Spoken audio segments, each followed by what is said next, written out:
Star Kids, Solar System Exploration. Written by John Harrington. Narrated by Stephanie Quinn.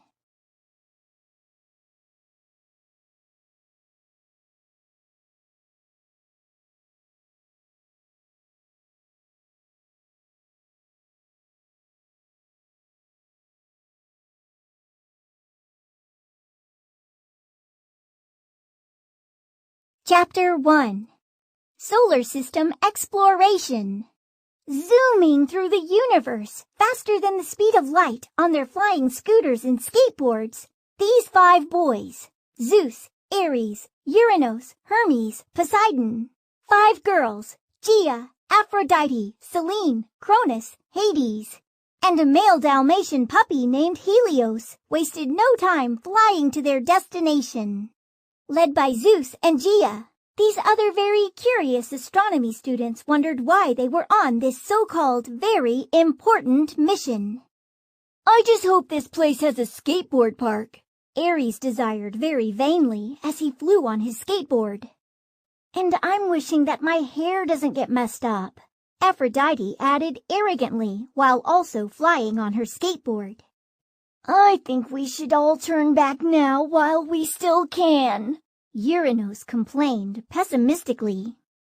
"Yeah, there could be scary monsters and violent forces of nature out there," Selene continued with much gloom. "Well, I'm just glad to be getting all this exercise on my pedal-powered scooter," Hermes strongly boasted. "Yeah, me too. Being out here in outer space is better than staying indoors too often," Cronus added while pedaling her scooter also to keep in shape. "Perhaps this assignment shall be very educational," Poseidon remarked intellectually. "Positively," Hades concurred. "Also, this odyssey will include something astronomically significant." "Roo, roo," Helios barked consensually as to agree with everybody. Concluding their statements, this 5th grade astronomy class resumed their flight. Gazing all around, they enjoyed the wide variety of the multicolored nebula, space clouds, stars, galaxies, and all the other objects this Milky Way galaxy has to offer. Always heading 180 degrees south, these 11-year-old students finally entered our 1.5 billion-year-old solar system. Not having to eat or sleep, these star kids would have much more time for their solar system exploration. Using our sun as a guide, which was still hundreds of millions of miles away, Zeus continued to escort this group on his projected straight course. After traveling for many hours from their home star named Polaris, these Polarisians finally arrived at and landed on our North Pole. So after gathering around, Zeus and Gaia explained to everyone why they were all brought way out here. "Okay, everybody, please listen up," Zeus instructed. "With permission from our leader, principal, and all our parents, Gaia and I thought it would be a good idea to bring you all out here. This will help you all to understand astronomy more and to do better in that school class," Zeus divulged while grabbing these pupils' attention. "Zeus and I accidentally discovered this solar system last month, then visited it last week. It contains a central burning star, 9 planets, at least 115 moons, many asteroids, comets, and meteors," Gaia added very informatively. "Now, to teach you about this place in a fun way, everyone will be participating in a scavenger hunt. Gaia and I hit flags on many objects in this part of the Milky Way galaxy. Each flag is numbered either 5, 10, 15, 20, or 25. Every number will be 1 point. The higher the numbered flag is, the more difficult it will be to find. The person with the flags totaling the most points will be the winner," Zeus explained. "Finally, Zeus or I will email you all a 4-line set of instructions in poetic form to your vehicle's computer on where to find each flag, sent one at a time," Gaia revealed. "Okay, so if everybody would line up side by side, we will get ready to start this challenge," Zeus concluded.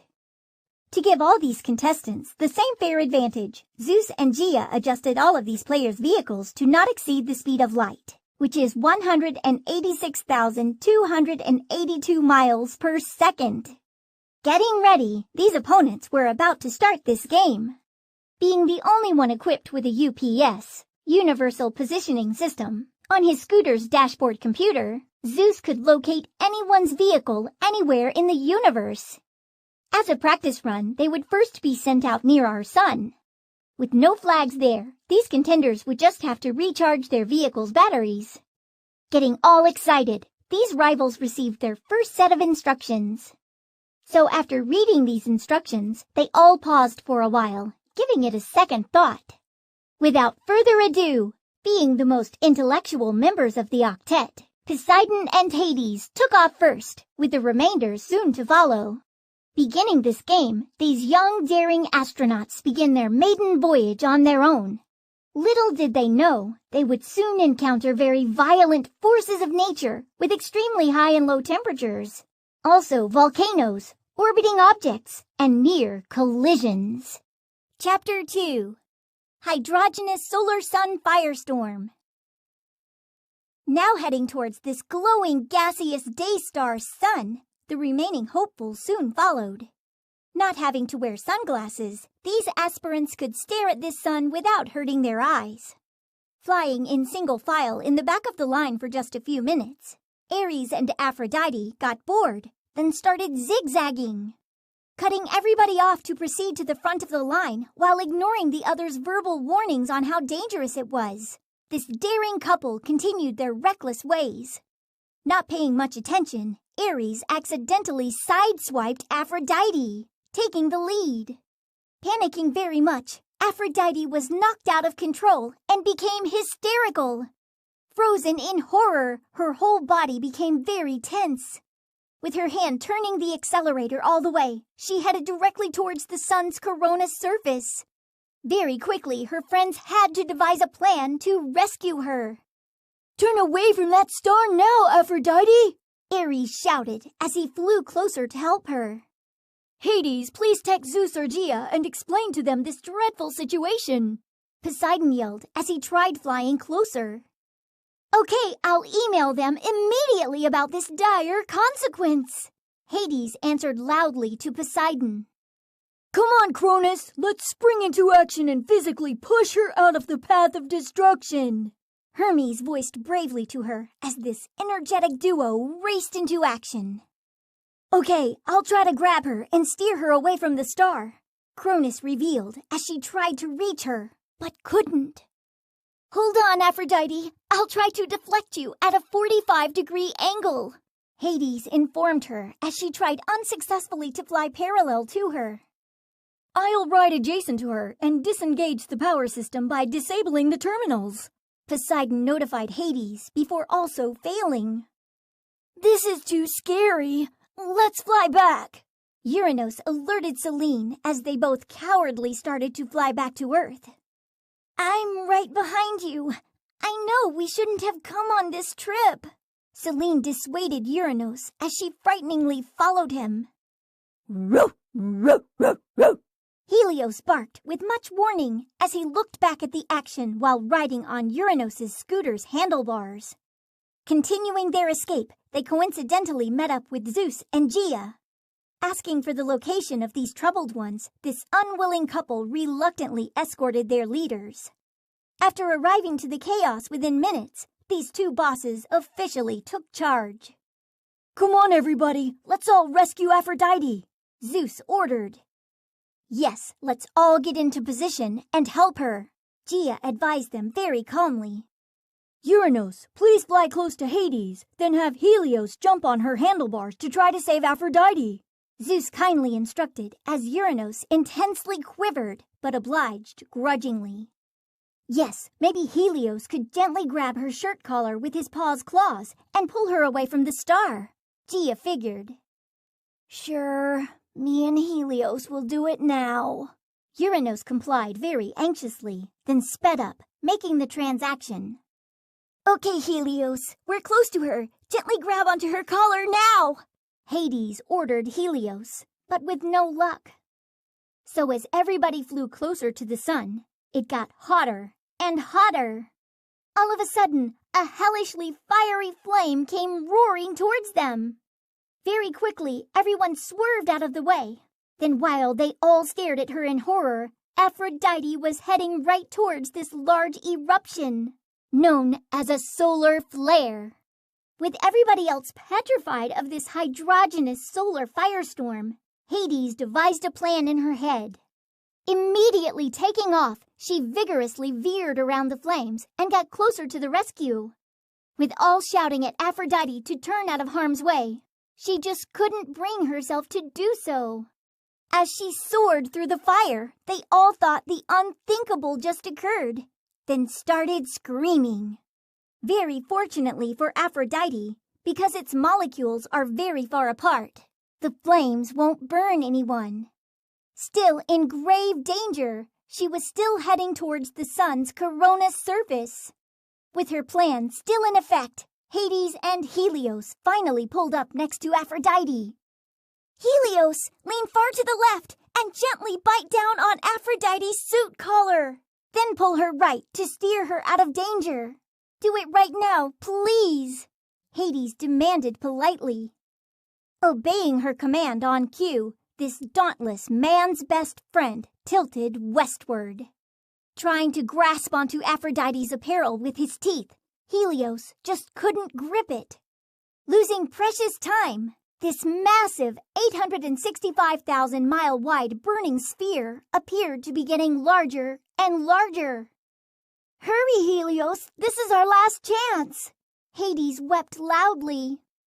So, as the others still watched in horror, he leaned a little more and clamped down on her collar. Biting down, using all his strength, Helios finally pulled Aphrodite away. Just as soon as Aphrodite was secured, Hades made a hard right to avoid a collision with this yellow dwarf star. Barely missing this, she would have flown through its corona, chromosphere, photosphere, convection zone, radioactive zone, then hit its 27 million degree core, and then would have disintegrated. Right after watching this very chilling and heroic rescue from afar, these spectators burst into very loud, cheerful cries of joy. Returning to reunite with their schoolmates, they all took turns carrying and parading this brave dog while clapping and cheering excessively. Ending this very long celebration, all these partygoers lined up side by side, facing the sun from 1,000,000 miles away. With their original intention, it took only a few minutes to recharge their vehicle's batteries. Watching in amazement, they were all stunned by its dark circular areas. Known as sunspots, their average sizes are twice that of Earth. Visible to observe, they disappear after about 2 months. While everybody else was gazing at this astronomical phenomenon, by calculating the speed of these sunspots, Poseidon and Hades determined that our sun's equator spins at about 4,500 miles per hour and takes 25.5 days to rotate. Very soon after these two intellects showed off their sophisticated equation, Zeus and Gaia flew back to headquarters and sent them their next set of instructions. Chapter 3. Cratered Mercury Meteor Shower. Finishing reading this poem, they all decided to fly in single file and not to swerve or pass anyone because of past reckless behavior. Leading the way, Poseidon cautioned everyone to look around for anything dangerous and to be vigilant, especially by spotting this first planet from the sun. Meanwhile, like being fired from a cannon, a charcoal gray iron cannonball-like planet was traveling at 107,000 miles per hour. Heading in the opposite direction, these unsuspecting flyers were on a collision course. Barely swerving out of its way, they all crash-landed onto the solar system's dullest and fastest orbiting planet, while still on their vehicles. After viewing this horrific cosmic mishap in disbelief on his computer, Zeus and Gaia very carefully guided them through email to a place to gather around. Of this fossil planet's 1,761 named features, Zeus chose the largest one, named Caloris Basin. Arriving at this 963-mile-wide crater, they all checked to see that no one was injured. So without further ado, lining up side by side, everybody quickly got ready for this fierce competition to officially begin. Revving up their motors and looking side to side at each other with great determination, they all were getting prepared to finally start this aggressive game. Staring at their onboard computers, they read their next instructions. Just as soon as these instructions were understood, all the challengers sped off simultaneously. With their adrenaline flowing very fast, no one took regards to anyone else's personal safety. Bumping into and cutting each other off, this aggressive hunt finally got underway. Do follow close behind me, then execute a hard right turn at 45 degrees with me, Hades, Poseidon directed precisely. Please try to pedal faster to keep up with me, Cronus. It isn't too much further, Hermes advised, while working up a sweat, keeping in shape. Excuse me. So sorry. Coming through. Ares and Aphrodite apologized as they were up to their old tricks again by swerving and passing everyone to get in the lead. So, after their short but vigorous race, everyone arrived at this massive hole known as Beethoven Crater. At 150 miles wide and extremely deep, they were all very amazed by the sight of our solar system's largest crater. Soon then, hastily exiting their vehicles and scattering in all different directions, they tried to look for the flag and win their first points. With a white flag against an almost black background, it was quickly spotted. There it is! Ares carelessly shouted while thinking out loudly, which he realized he shouldn't have done. You might as well stay down here, Ares. I'm gonna capture the flag. Aphrodite snickered as she ran up the all dark gray bumpy rock trail towards it. Not a chance, Aphrodite! Ares sneaked as he ran closely behind her, trying to pass. I'm staying down here. That loose terrain looks too unstable. Selene trembled. I'm staying here also. Uranus cowered. They might start a landslide. I shall pursue this lower inclined path instead to accelerate at a greater velocity. Poseidon calculated as Hades understood this theory and followed, hoping to eventually take the lead. You should stay down here, Cronus. It'll be much too tiring for you. Hermes advocated, then exercised great strength and agility by running and climbing over the rocks. Not a chance, Hermes. I am very fit for this physical challenge, Cronus declared as she always kept up, running just behind him while proving her great athleticism. Reaching and grabbing this flag first because of this great agility, Hermes started running down to show it off. Not watching where he was going, he stumbled over a rock and the flag flew out of his hand. Being grabbed by everyone, then slipping through their hands, Hermes managed to re-grip it extremely tight this time, then claimed to be this game's first victor. Receiving only a measly 5 points, this defeater couldn't help but grin and celebrate, while the rest became frustrated and very disappointed with their loss. Still rejoicing over his triumph, this champion emailed his guides about his achievement. Swiftly praising him, Zeus promptly sent them the next verse. Determined to win this next fierce battle-like challenge again, it was Hermes' moment to exert all of his stamina into his pedaling ability, which gave him the lead. Never looking back, this jock concentrated 100% on his hunch of where this next one was hidden. Sensing his vibe, the rest of his friends were flying very close behind. Soon after, these racers reached famous Roops.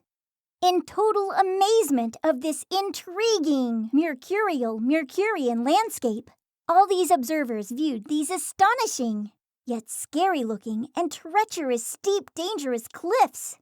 While still keeping their eyes on this remarkable panorama, they all knew they had to exit their vehicles and hike up these narrow and hilly paths, because their vehicles wouldn't be agile enough.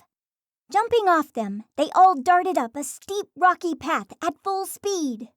Running their fastest, they had to stay in single file on this very narrow, winding, and impassable passageway. Not too concerned with their own personal safety, one small slip off this hundreds of feet high cliff would certainly lead to a tragic end.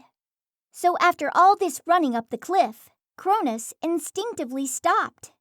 Catching on to her suspicion, the rest also paused to observe her every action. Suddenly, with a serendipitous look on her face, this very excited one saw, then ran after it. With everyone else realizing this, they all ran behind her. Uncleverly diving for this flag, Cronus gripped, but it unfortunately slipped away. Not having quick enough reflexes, Poseidon didn't have time to grasp this fast-flying flag. Between people trying to grab onto it, and it's ricocheting off this roof's walls, it was virtually impossible to capture. Flying towards the edge of the cliff, this flag would soon disappear. Ignoring her own safety, Cronus lunged towards it. Joining in the action, Hermes ran right behind her. Then very suddenly, after slipping off the side, Cronus miraculously managed to catch its edge. Screaming for help, Hermes instinctively ran to her aid instead of capturing the flag. Taking advantage of this dire situation, Ares calmly snatched the flag reluctantly, giving him the win based on a technicality. Without cheering for his own victory, he, like everyone else, rushed over to give Hermes moral support by attempting to rescue Cronus. So, as soon as Cronus's hand lost grip of the stony side, Hermes instantly locked onto it in the nick of time. While still in the lying position, using all his strength, this hero swung her back and forth in a perpendicular motion. After a few swings, this lifesaver was able to pull her back onto the ledge to safety. With a short round of applause from the onlookers, then with her own sigh of relief, everyone comforted her silently, for they all realized how dangerous this turned out to be. Worrying how the rest of this game may turn out, their fears soon grew larger. Waiting very patiently for their next set, they finally arrived. So, after this message was read, once again, Hermes was the first to take off with everyone else in hot pursuit. Putting his navigational skills to the test, this double winner was the first to reach their destination. Within a couple of more minutes, everyone else arrived at this eerie place named Borealis Planitia. Seeing for miles, they scanned this flat plain in every direction. Viewing the sun as instructed, they were all determined to know which way to go, then started their hunt. Okay, you all could stay here. I'm gonna be the only one to find this flag. Ares giggled, half-jokingly, as everyone else laughed, knowing he was only kidding. No way, this one's mine. Cronus guaranteed with great determination. I have abstractly calculated the precise location of this flag, Hades expressed, as everyone else started to follow her trustingly. According to my calculations, this should be the exact location.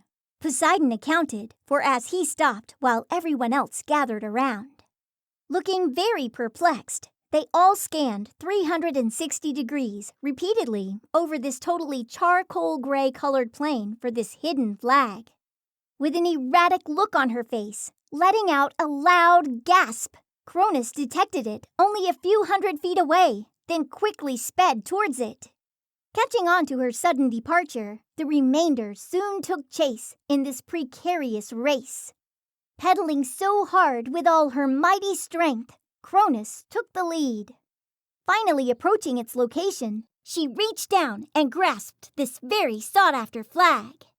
Raising and waving it all around wildly, this champion celebrated with a quick, victorious dance. Expressing long, agonizing moans, the others painfully awaited the next challenge.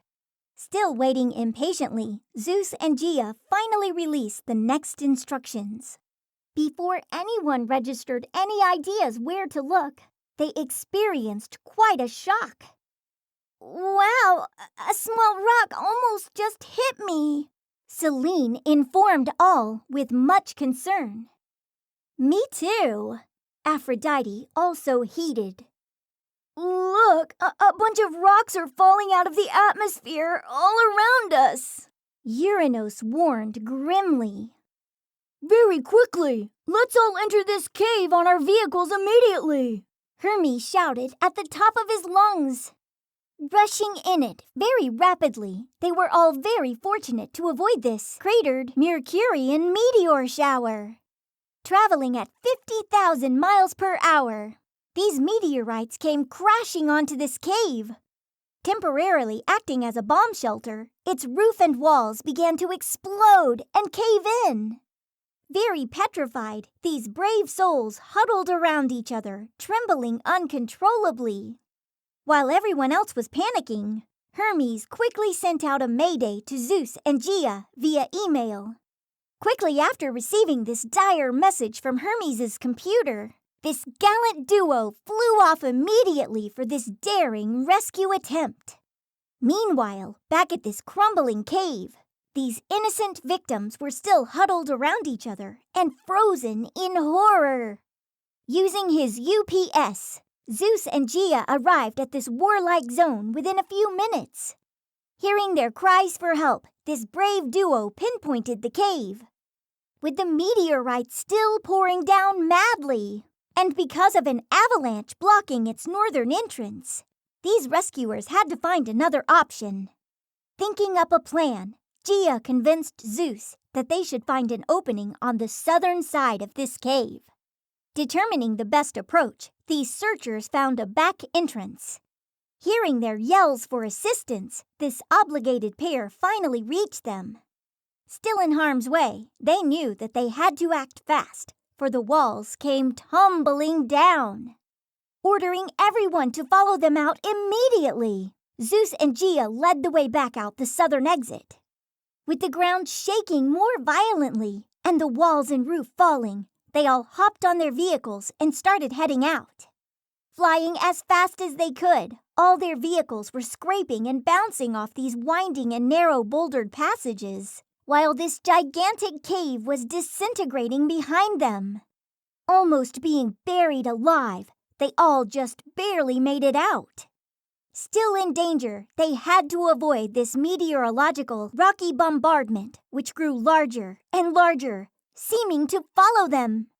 Then hastily, while everyone was flying up at a 45-degree angle very fast, they all were pelted with this storm's meteoric debris. Conclusively, flying away at a safe distance outside Mercury's atmosphere, they all stopped to view this, dwelling upon what this near-tragic event could have been like. Narrowly escaping with their lives, with only minor scrapes and bruises, these petrified survivors were extremely fortunate to make it out alive. Not sweating the small stuff, no one gave any concern to the minor dents and scratches marked on their vehicles. Proceeding back to base, these two leaders, after much heated debate, mutually agreed to resume this exceedingly dangerous and highly controversial game. Chapter 4. Volcanic Venusian Venus Eruption. Flying back to their base, the two directors naturally resumed their duty by emailing them their next instructions. Just as soon as this information was read, they all took off towards this second planet from the sun in their usual reckless ways. Seen from Earth, this brightest planet was always in view. Entering Venus's northern hemisphere, named Artemis, they all arrived at the Meade crater. At 174 miles wide, this planet's largest crater was easy to spot. Landing inside this massive hole on one of its rings, they all congregated. I think it's up this way, Hermes said as he jumped off his scooter and ran up a path of scree, or broken rock, with Cronus following. My estimation would be to navigate up this elevation of 45 degrees, Hades and Poseidon simultaneously stated, as they both headed in that direction. I'm going up this way. Selene trembled while only walking carefully, using extreme caution. Yeah, let me follow you, Selene. Uranus cowered, then followed reluctantly. Why aren't you participating in this competition, Aphrodite? Poseidon inquired with great concern. I'm just getting bored. This doesn't interest me at all, Aphrodite explained vainly as she brushed her hair while looking in her pocket mirror. Well, we all have to physically perform and get sweaty sometimes, Hermes affirmed while exerting his task. And we also have to get very dirty and perspire often, Cronus complained while copying Hermes' activity. Now these sometimes include constant abstract calculations and determinations, Hades supplemented. You must also stimulate your intelligence by always rationalizing, Poseidon resolved accurately. Sometimes we put down our vanity and do undesirable things, Hermes kindly advised Aphrodite. But she could get so messed up and ruin her appearance and clothes. Selene frowned despairingly as to defend her colleague. Yeah, also she could fall and become injured with cuts and bruises. Uranus gloomed hopelessly as all the others quietly disagreed with this bleak couple. Yes, physical fitness is very important to our health. It does make us perspire a lot, but that's a good thing, Cronus proudly added. Fortunately, in the long run, it definitely pays off, Hermes concluded very caringly. Quickly afterwards, this very competitive search resumed. So, after allowing their good advice to sink in for a while, Aphrodite thought it over for a minute, then decided to participate. After mentally going over everything she learned so far about Venus, especially about Artemis, she got down and dirty, giving it her all. After the extensive and messy searching, Aphrodite's hard work finally paid off, for she was the winner of this phase of the competition. Jumping up and down repeatedly, this excited first-time winner cheered out loudly.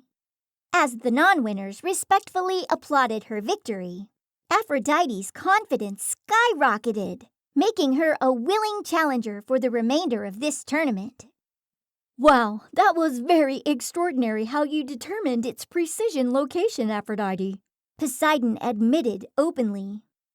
Yes, you also used some of your endurance to run fast, Cronus stated impressively. You also did it so awesomely, Ares gloated suavely. Very brave, also. I definitely would have panicked, Selene disclosed nervously. Me too, Uranus quickly conceded. Physicality definitely played a role in your achievement, Hermes praised her happily. Congratulations on your exceptional discovery, Hades professed with much admiration. Well, thank you for all those wonderful compliments. Aphrodite blushed as she thought she would put down her vain act and try much harder from now on. Contacting Zeus and Gaia shortly after their mini-merriment ended, their next instructions came. Being on a winning streak, Aphrodite kept up her confident attitude and continued trying extra hard while resuming this game. Spinning at only 4 miles per hour at its equator and heating up to 950 degrees Fahrenheit, the slowest rotating and hottest planet made this a long, hot Venusian day. Gathering up every bit of information and experiences she learned so far from this solar system, Aphrodite gave it her all by actually getting down and dirty. At about a mile away, they all gazed at the sight of a huge volcano. Inactive for now, this huge cone-shaped, open, smoking-top mountain-like formation seemed very unpredictable.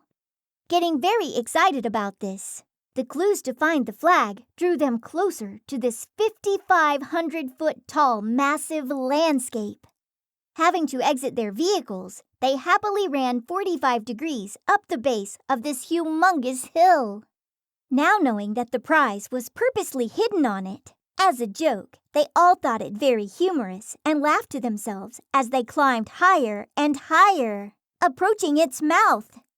Hearing a series of booming explosions as this massive stone structure shook in sync, All their hearts beat fast and uncontrollably. Then, suddenly, with hot, boiling, liquid orange lava flowing over the top and racing down the sides, spewing in every direction, they all froze in terror because they had never seen anything like it before. Staying motionless due to horror, they witnessed a Venusian volcanic eruption.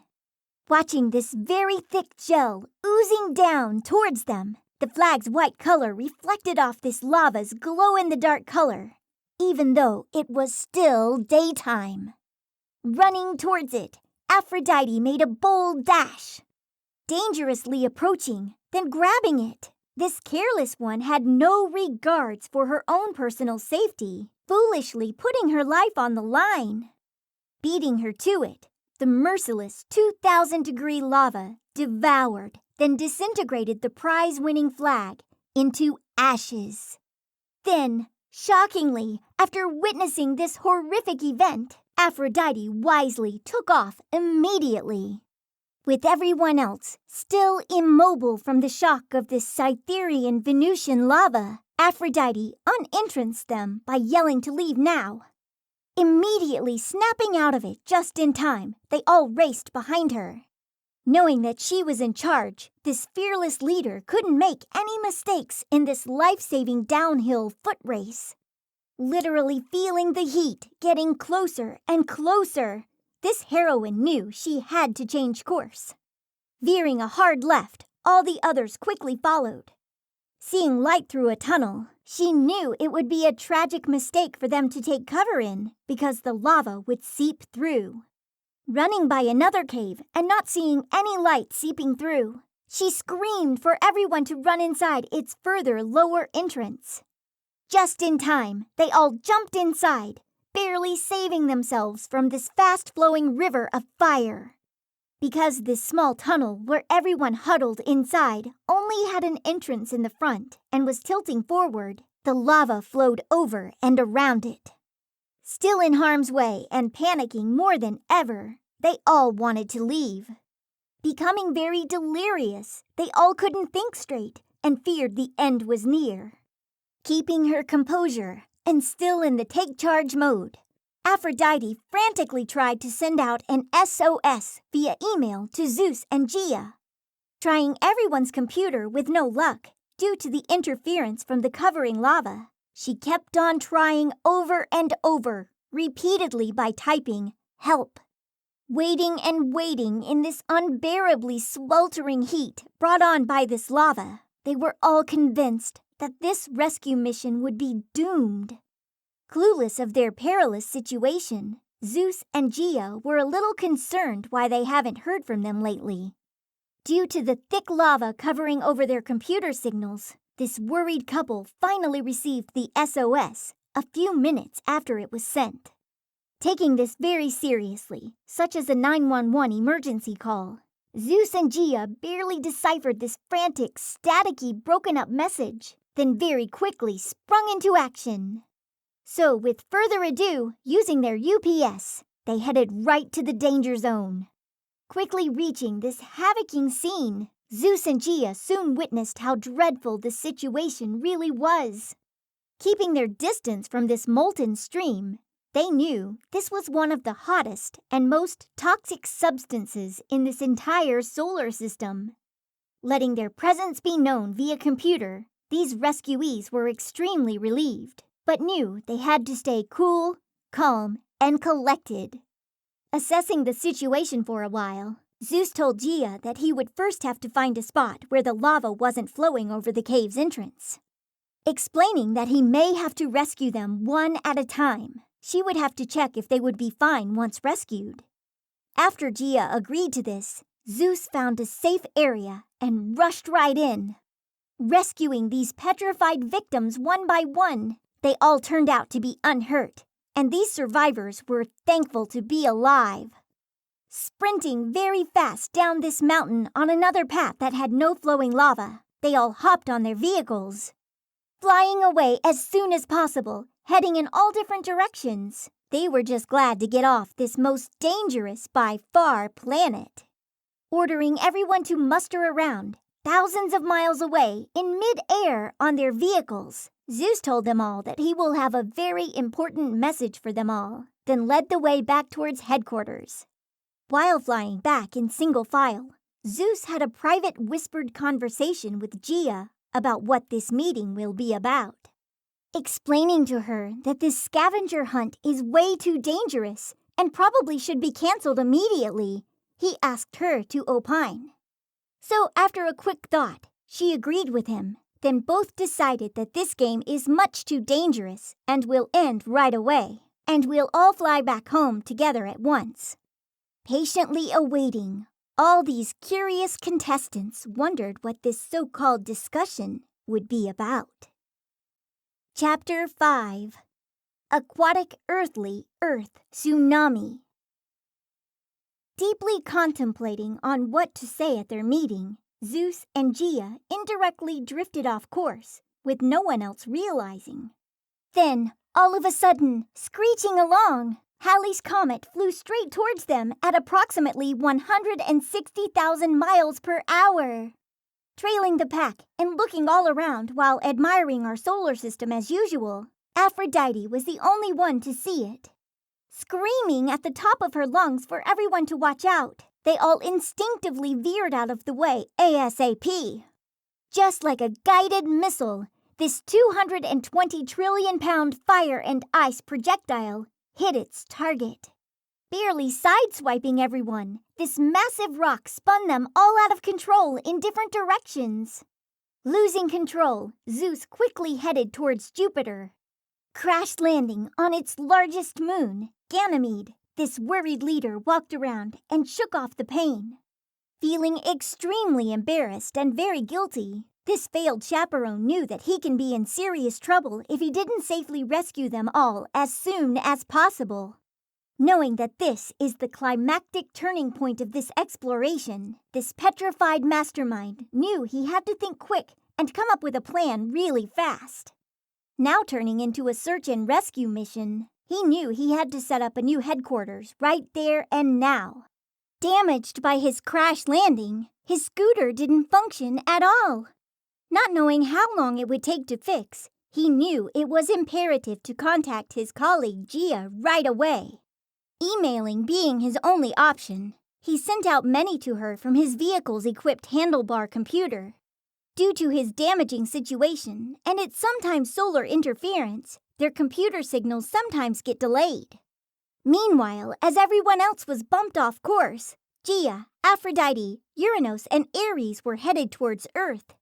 With this third planet racing around the sun at about 66,500 miles per hour, they approached the atmosphere of this third planet from the sun. Entering its top layer, known as the exosphere, these four were still out of control. Traveling eastward, they indirectly circumnavigated our almost 25,000-mile-long equator. "Whoa, hold on, Uranus!" Aphrodite bellowed as they continued to spin and roll. "I'm trying to," Uranus shouted with not much confidence. Steadily losing speed due to friction, they also slowly lost altitude. Descending lower into the ionosphere, thermosphere, mesosphere, stratosphere, then into the troposphere, they finally ascended down to the ozone layer. Entering Asia, the largest continent by area, Aphrodite headed towards the Himalayan mountain range. Luckily, traveling at only 30 miles per hour, she roughly landed onto this snow-capped peak, which absorbed the impact. Still out of control and sliding on her skateboard, this petrified girl rolled down the snow and ice-filled 29,029-foot hill named Mount Everest. Still screaming while skiing down, her echoes and vibrations triggered a huge avalanche. Trying to hydroplane faster on this frozen surface, this massive white powdered wave was gaining speed. "Quickly, grab my hand!" Gaia screamed. "Got it!" Aphrodite screamed back, just as Gaia pulled her away in time, as this white wall of death came crashing down beside them. Still sliding down, they had the pleasure of viewing the snow geese, snow leopards, goats, woodchucks, black bears, and all the beautiful flora from its majestic scenery. Finally reaching its base and gaining control, they both stopped, laid on their backs in the snow, then gave out a big sigh of relief. Wow! What an exciting adventure that was! Gia laughed hysterically. I know, it sure was. Aphrodite giggled hard also as she brushed her hair. Suddenly receiving an urgent email on her vehicle's computer, which is alerted by an audible chime, Gia knew it was a dire message from Zeus. Rushing over to read it, this email basically mentioned that she must find everyone else with his guidance and that he is unable to physically search with her due to being stranded. Traveling in a westward direction for 3,400 miles, they approached this 12 million square miles second largest area continent, currently known as Africa. Narrowing down on their coordinates, they entered its northern half at the Sahara Desert just as a furious sandstorm developed. With the winds picking up speeds to over 50 miles per hour, these two girls had to think very quickly. Having no other choice, they made an emergency landing on a telluric, earthly sand dune. Aphrodite, turn backwards and cover your face to protect it against the storm, Gia commanded firmly. Okay, will do. Aphrodite abided, yelling back necessarily due to the howling winds. Zeus's email directions on my computer showed that Uranus should be straight ahead 1 mile. We must walk instead through the storm to find him, Gia instructed her. Sure, no problem, Aphrodite optimized as they both very carefully descended on foot down this desert's largest dune of over 600 feet. After carefully walking half a mile, this blinding storm finally faded. Now approaching the treacherous 4,100-mile Nile River, they were stunned. Wow, look at that, Gia said amazingly while pointing at its salt water. I'm amazed. Is it some kind of liquid? Aphrodite quivered, for that was the first time they've ever seen this type of liquid. Whoa, Aphrodite, swim faster! A beast is chasing us! Gia screamed horrifyingly as this beastly crocodile paddled closer. Help me, Gia! I can't swim any faster! Aphrodite frantically yelled, maybe uttering her last words, as this amphibious, carnivorous reptile locked its jaws, dragging her below this aquatic surface. With no hope in sight, suddenly its natural foe came to her rescue by nudging this 16-foot, 1,000-pound aggressor, releasing its meal. Floating back to the surface, her mate quickly revived her with CPR. Pursuing its natural enemy, a hippopotamus chased the beast away. Moving along, they resumed their search on this 3.5 million square mile very arid sandy desert. Indirectly viewing the dromedaries, camels, goats, foxes, antelopes, cheetahs, monitor lizards, hyraxes, sandpipers, dogs, and ostriches. They were amazed at these creatures' different shapes, sizes, abilities, and colors. Oh my, what beautiful creatures!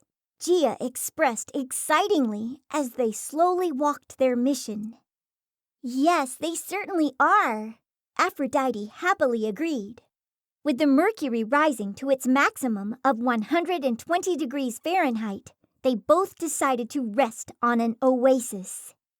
Phew, I don't look so good after all we've been through, Aphrodite vainly complained. Yeah, I'm tired also. Hopefully Uranus is close by, Gia added. Watch out, Aphrodite! There's a small creature crawling up your arm, Gia suddenly warned. Oh no! Aphrodite yelled back as she quickly brushed off a Deathstalker scorpion right before a possible fatal sting. Once again, very petrified, this duo sprinted away as fast as possible.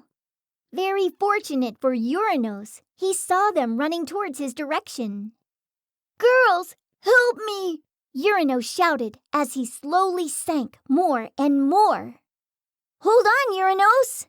Gia hollered as she and Aphrodite rushed over, assessing the situation. "Aphrodite, lay down on your stomach next to me and give me your hand," Gia requested as they locked a hand each, making a human chain. "Okay, now grab Uranus's hand," Gia added as Aphrodite gripped the entire, losing grip of one finger at a time, until coming down to the last finger. "Hold on tight, Aphrodite!" Uranus whimpered as he held on for dear life as this unforgiving desert sand continued swallowing him up. "I'll just pull myself up," Uranus said as his last finger lost grip, grabbing her arm with his other hand while pulling himself to safety. "Whew!" They all shouted while laying on their backs, letting out a big sigh of relief. After emailing Zeus a little after this heroic rescue, he sent Gia instructions for their next rescue. Flying true south at 180 degrees, this trio soared off to find Ares. Heading towards the South Pole, 9,000 miles away, approaching their new destination, they flew into a fierce windstorm.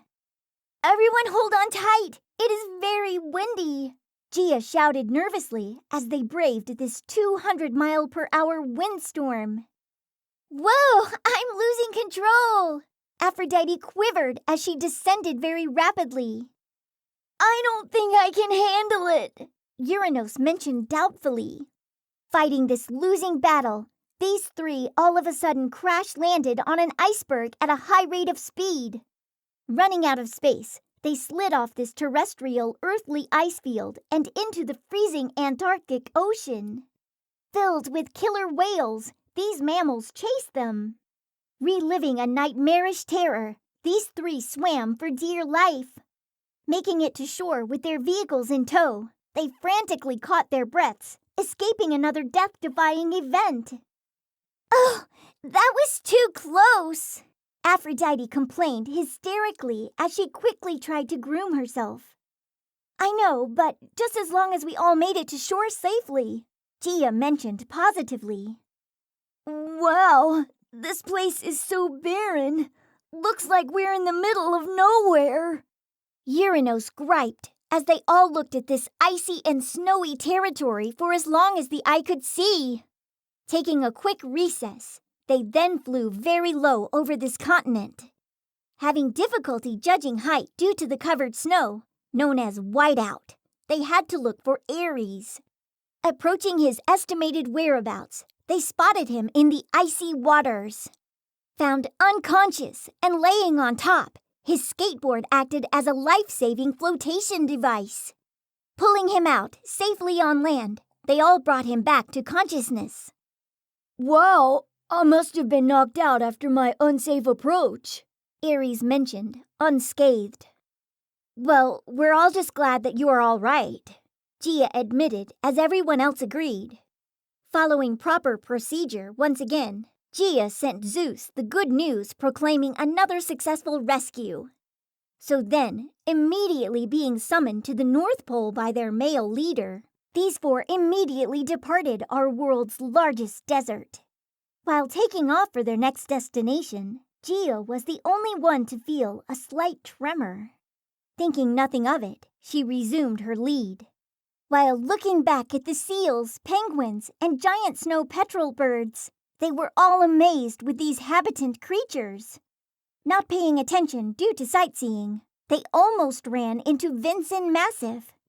At 16,000 feet, this continent's largest mountain is Earth's third highest point. Thinking nothing of this close encounter, they all resumed their journey as usual. En route to the North Pole, Ares unexpectedly developed mechanical trouble. "Uh-oh, I think I'm having a slight problem," Ares mentioned as his skateboard intermittently sputtered. "Okay, let's find a place to land so we can take a look at it," Gia ordered as they all slowed down looking for land.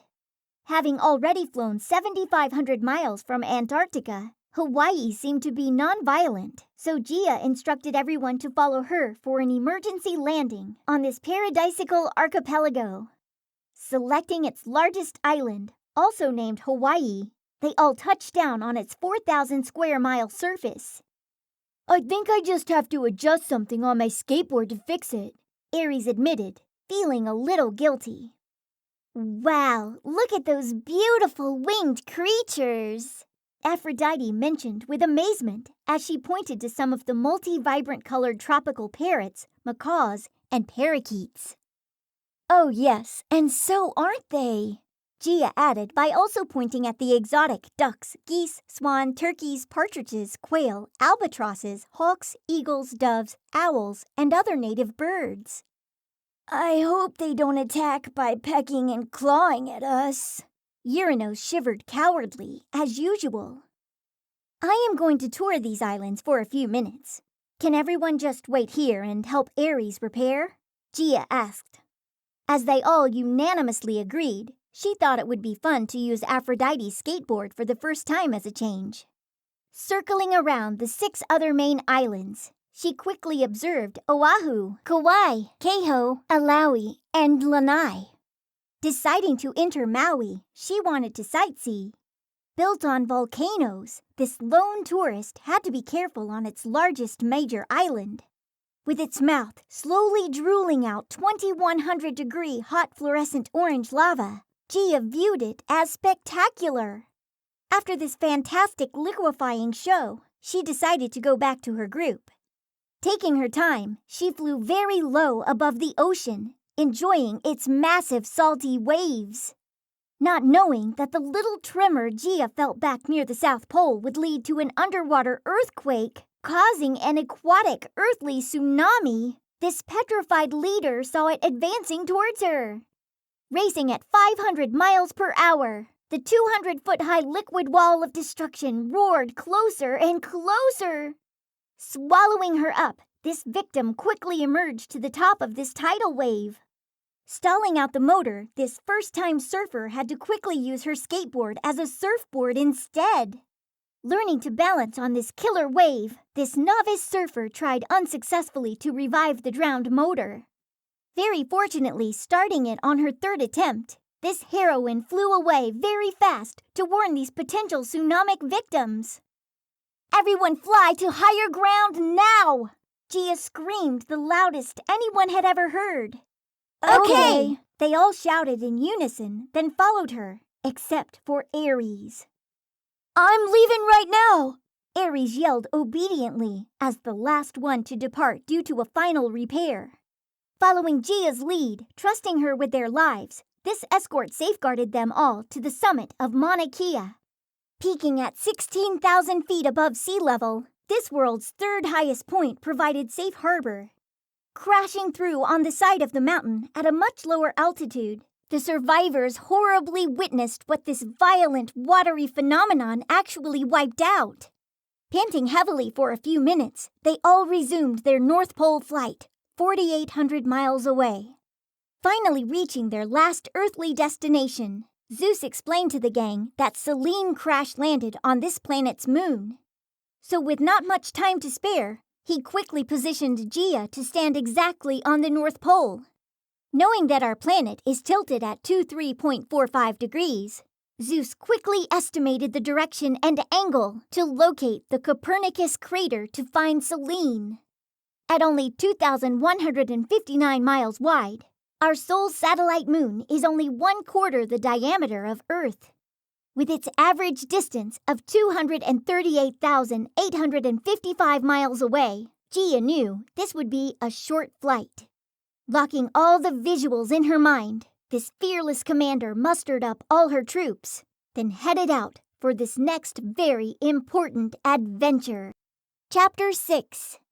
Darkened Lunar Moon Eclipse. Taking off from the North Pole, flying only a short distance, they all had to slow down considerably to coincide with our moon's slow orbital velocity of only 745 miles per hour. Reaching this 5th largest satellite in our solar system, Gia quickly scanned its topography. Very quickly eyeing all its 300,000 craters, having a minimum width of 1 kilometer, this keen team leader spotted the correct one. Celine, you're safe! Gia pouted as they all ran over to hug her. We all feared the worst, Aphrodite sobbed. Thankfully, you're all here to rescue me. I was so scared of all these gray craters, white powder, and everything else. Celine shuddered vigorously as they all consoled her affectionately. This place looks so scary and desolate, Uranus distressed.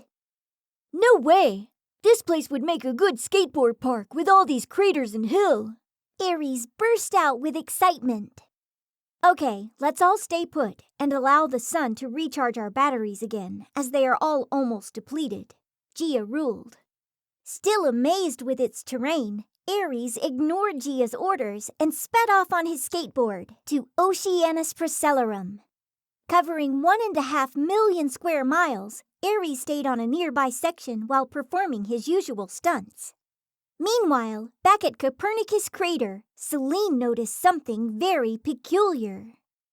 Wow, look at that big shadow coming toward us. Celine panicked. Oh my, look at the planet we just exited moving in front of the yellow star. Aphrodite explained nervously as a total lunar eclipse began. Where's Ares? We all have to leave right now, Gia shouted forcefully. We can't see him. He flew over to that gray area. Uranus pointed firmly towards the general area. Panicking very much, Gia had to think clearly how to prepare for this darkened lunar eclipse. Tired of being coy and especially frightened, Celine knew this was the perfect time to break out of her shell and become brave. So with all the information she unconsciously gathered up while being stranded on our moon, this courageous one suddenly took charge. Wait a minute, Gia. Since the sandy substance on this surface is reflective from its regolith, I thought that if we all throw some of it up high, Ares might see it glowing and know it is us signaling him to come back here. Now, I know it seems like a long shot, but what have we got to lose? Celine mentioned with slight humor, yet very confidently. With Gia agreeing to Celine's fascinating idea, they all gladly participated in this very exciting playful activity. Throwing this powdery substance as high as they possibly could, they all laughed and had a great time, forgetting all about their dire situation. Not even worried about getting it all in their hair and clothes, they continued having a blast with this child's play. Now only weighing 1/6 of your body weight on the moon compared to on Earth, these celebrants had the ability to jump extra high and perform forward and backwards flips, always in slower motion due to their lower weight. In the meantime, back on Oceanus Procellarum, while continuing his perilous maneuvers, this amazed daredevil was very fortunate to have seen this very spectacular light show. Unluckily having a premonition that this was a signal for him because something bad has happened, this worried one hurriedly raced off this dry ocean and regrouped with them. Wondering what the brilliant glowing performance was all about, they roughly explained it to Ares. Partially understanding this, they just stared at the sun in frozen horror, waiting to see what would happen next. Casting its first light shadow, known as penumbra, they all started to panic. Hopping on their vehicles at the same time out of fear, Gia told them to be prepared to leave. Not having fully charged batteries, they only had about 20 seconds of power remaining, just as our Apollo rocket ship capsules had. Then suddenly, with the sun covering the entire bright side of the moon with its darkest shadow, known as the umbra, they finally blasted off, straight up, very quickly while breathtakingly observing the blackened shadow Earth with its red solar ring edging its circumference. Taking a quick glance at the temporary red-colored moon from an angle, which can also be seen from Earth, they were flattered. Lasting only a little longer, these thrilled spectators gazed in awe as the total lunar eclipse transformed back to its penumbral stage. Lasting for only a few hours at a time, these shadowy shows certainly gave this audience quite an exciting, dramatic solar performance.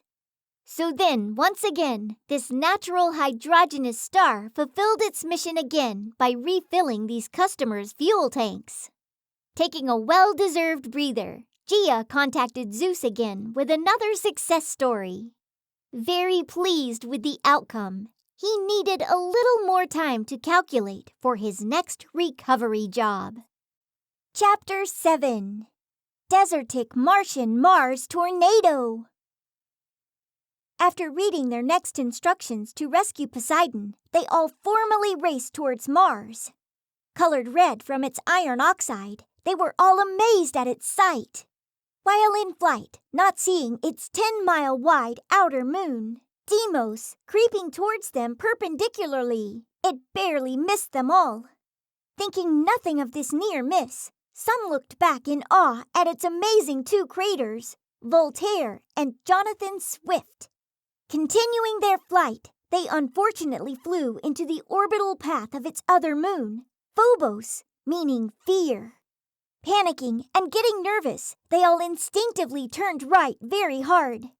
With this moon traveling at 4,800 miles per hour, they all braced themselves for yet another rough landing on its larger crater named Stickney. Frozen in terror, everyone huddled and shook vigorously for a while before regaining their composure. "Is everybody okay?" Gia quivered as they all replied yes while still shaken from this violent encounter. "Oh no, this is it, we're doomed," Uranus complained as everyone else shook their heads in disagreement. "Don't be so pessimistic," Selene informed Uranus with much confidence. "We'll definitely find a way out." "You're right, Selene. Especially because we are all learning so much more about this part of the universe," Aphrodite optimized positively.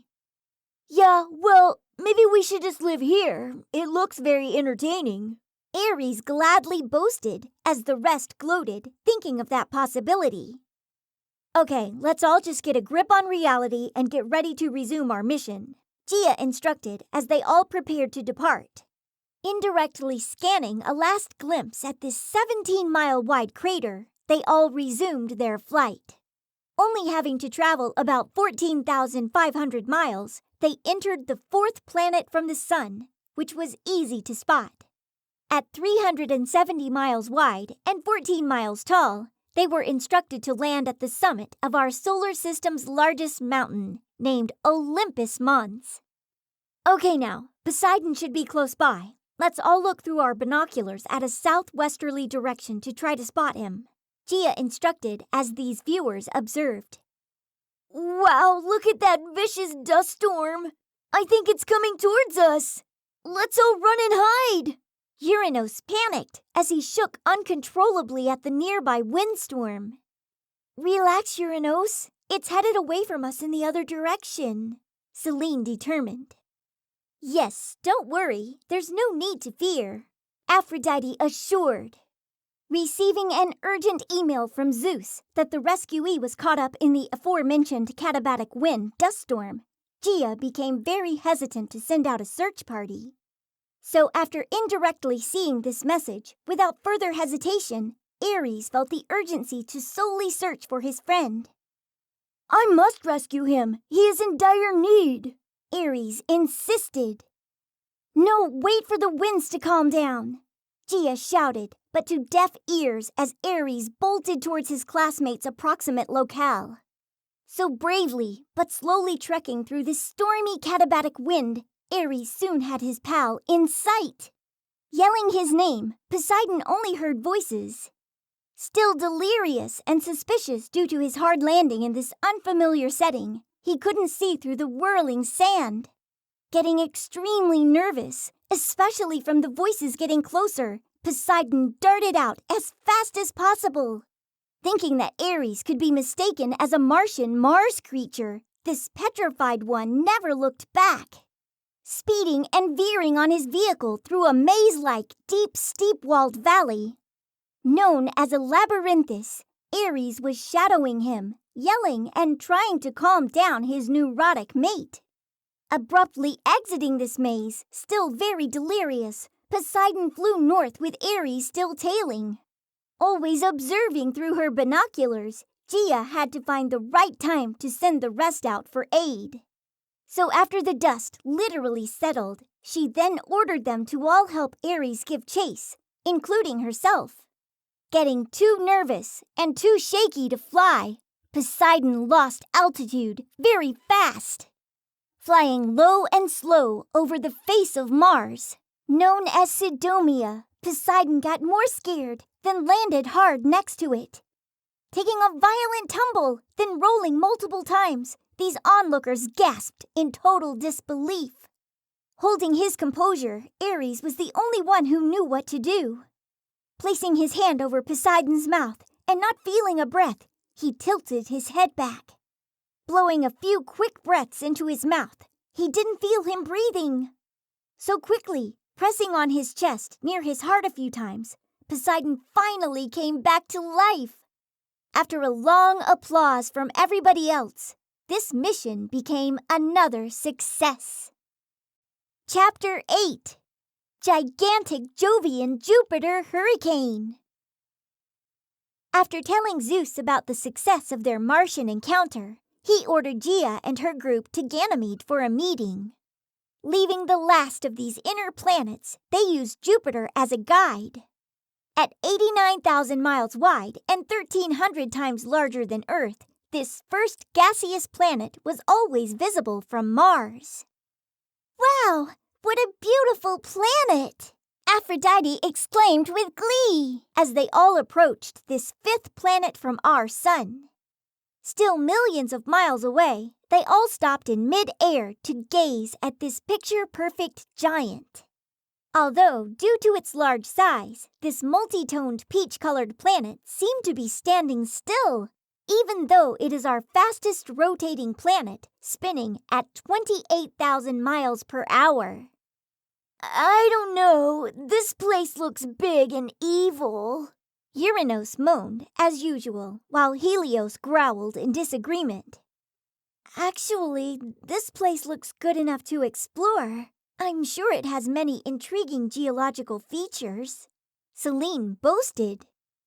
"Well, it certainly is humongous. It must have a lot of places to ride on," Ares dreamt pleasantly. "Okay, let's all resume our flight," Gia ordered reluctantly. Accidentally not remembering about this, and with Zeus forgetting to remind her, Gia inadvertently led her scouts into a large group of rocks, known as the asteroid belt. Theorized that it was a planet nestled between Jupiter and Mars, then crushed up in Jovian Jupiter gravity, this party of 7 soon was pelted by its small asteroids. So once again, this second cosmic collision sent them all into different directions again. Still out of control, Gia continued heading towards Jupiter. Spiraling repetitiously, this obligated one saw Uranus in the same dreadful situation, then tried catching up to him. Shockingly witnessing a lot of space objects being swallowed up by this planet's jelly-like surface, Gia then very quickly tugged his arm.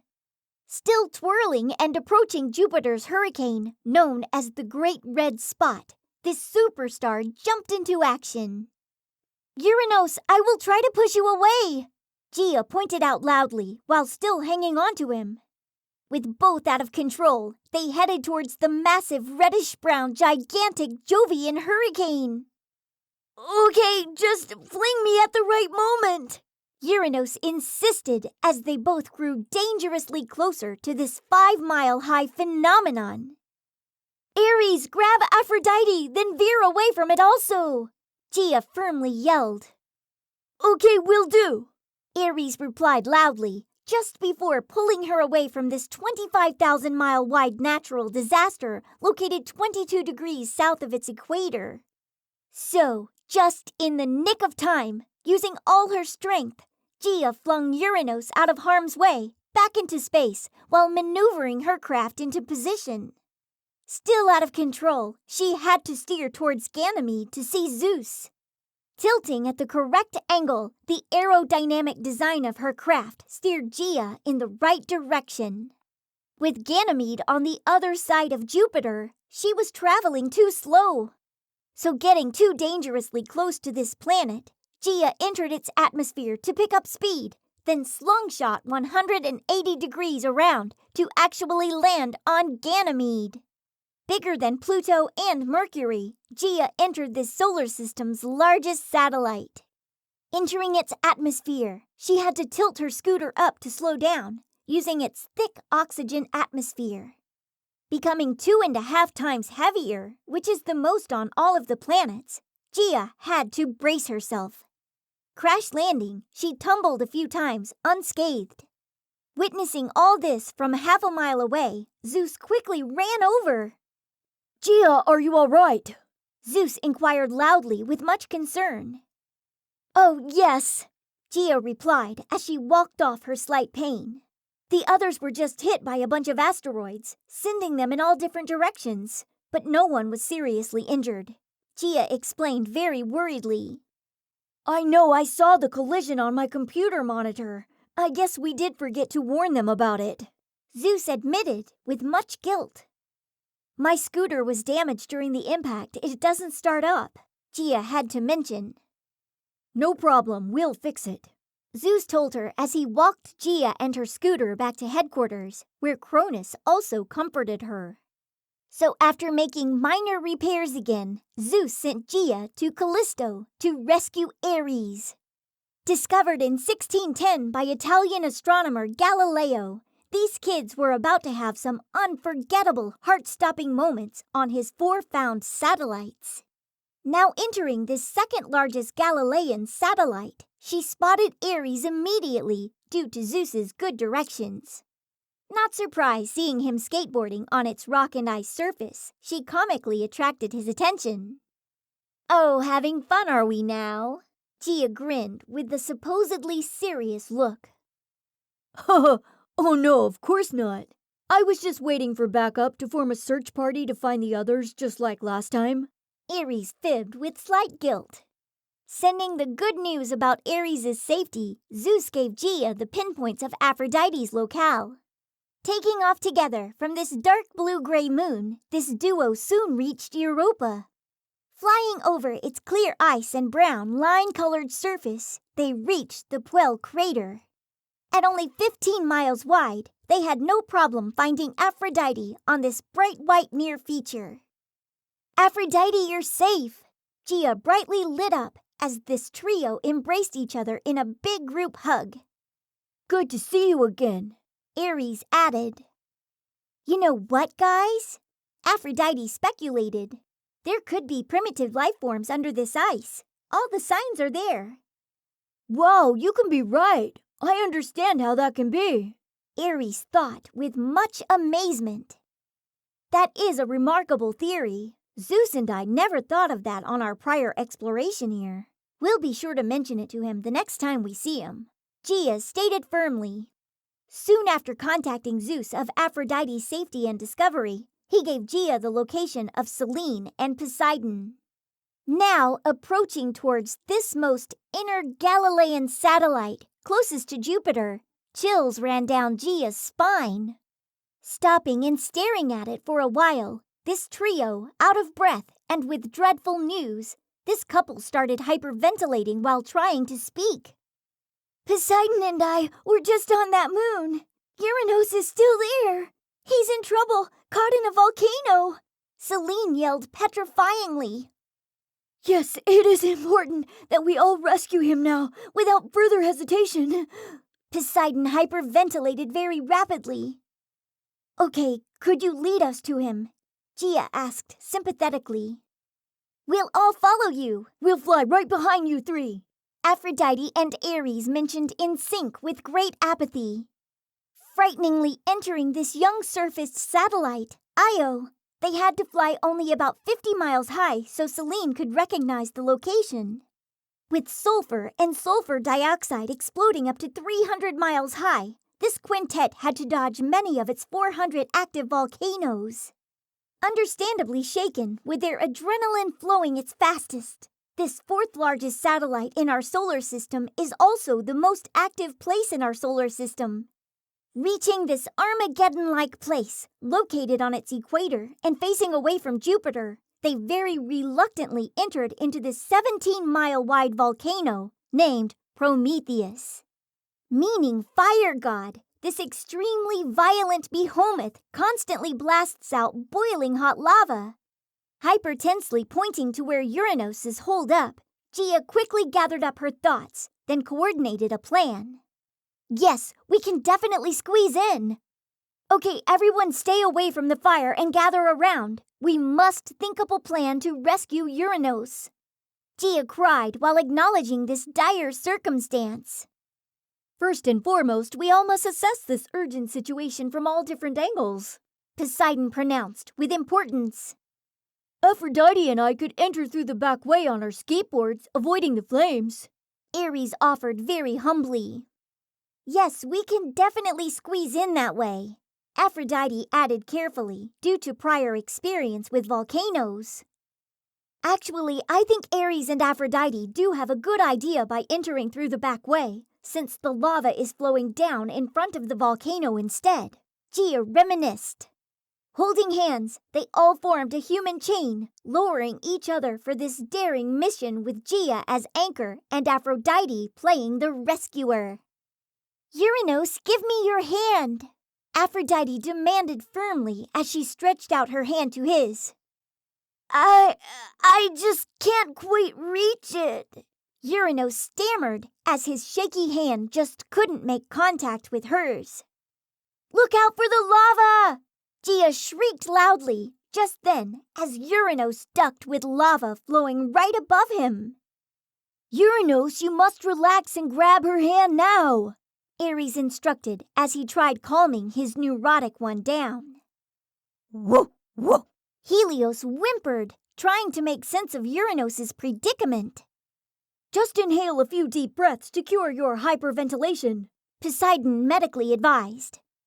Okay, I think I can do it this time, Uranus anticipated as he grabbed his rescuer's hand confidently. Let's all pull ourselves up now, Gia dictated as she pulled them all to safety with the help of everyone else's assistance. Gathering together hastily right after this chilling encounter, they all briskly departed this 2,300-mile-wide moon. Finally, after telling him about this apocalyptic-like adventure, Zeus let them all take a long break until their next big adventure. Chapter 9. Ringed Saturnian Saturn Pursuit. Now, secretly looking at his UPS, Zeus and Gia spotted Hades on Saturn's largest moon, named Titan. Feeling very horrified, they remembered how dangerous our solar system's second largest moon is because of its atmospheric methane gas. Meanwhile, accidentally eavesdropping on them while Zeus and Gia were conjuring up a plan, Cronus overheard the dreadful news. Now feeling very fortunate that she wasn't injured at all during the asteroid belt collision, Cronus wanted to pay it forward. Running up to take a swift glance at Hades' proximity, Cronus rapidly set off on a solo mission to search for her acquaintance. Sensing her dangerous intention, Zeus objected to it. "Come back, it's much too dangerous," Zeus yelled frantically without much luck. "We have to devise a safe rescue plan first," Gia also shouted to her, but to no avail. "I must save her," Cronus screamed back with great apathy while flying further and further away. "I have to fly out and stop her. Is anyone going to help me?" Gia inquired desperately as she instantly took off. "I will," Ares answered boldly as he caught up to her, joining in the chase. Soon approaching this sixth planet from the sun, Cronus went searching for this light tan moon. Using this second largest planet as a landmark, she flew just above its innermost ring, using it as a guide. Unbeknownst to her, Gia and Ares flew right behind, trying to discourage her. Advancing towards its rings, these daredevils would soon fly very fast just above their surfaces, made up of broken rocks and ice. Now, with all of them flying on its innermost one, named the D-ring, Gia and Ares turned out left onto the C-ring. Closing in, they wanted to stop this madness. Realizing they are right behind her, she pulled further out to the B ring, with the two still trailing. Trying to shake them off, Cronus sped up and pulled further out left into the Cassini division, which is spaced in between the A ring and B ring. Suddenly, with Cronus diving low and slowing down, this duo passed by her.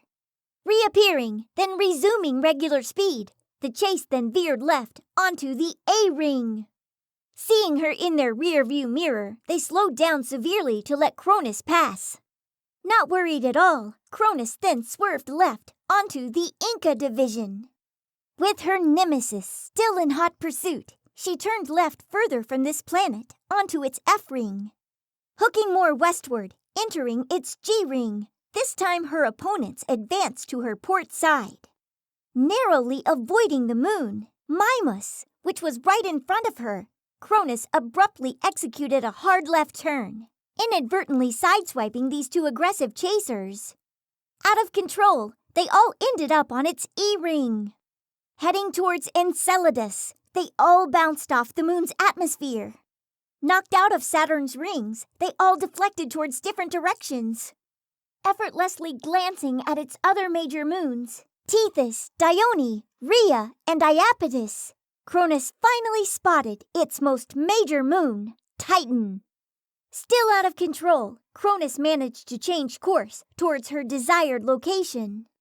Meanwhile, after gaining control and heading back, these two sad ones had to tell Zeus the bad news that they thought Cronus probably didn't make it after entering Titan's toxic methane atmosphere.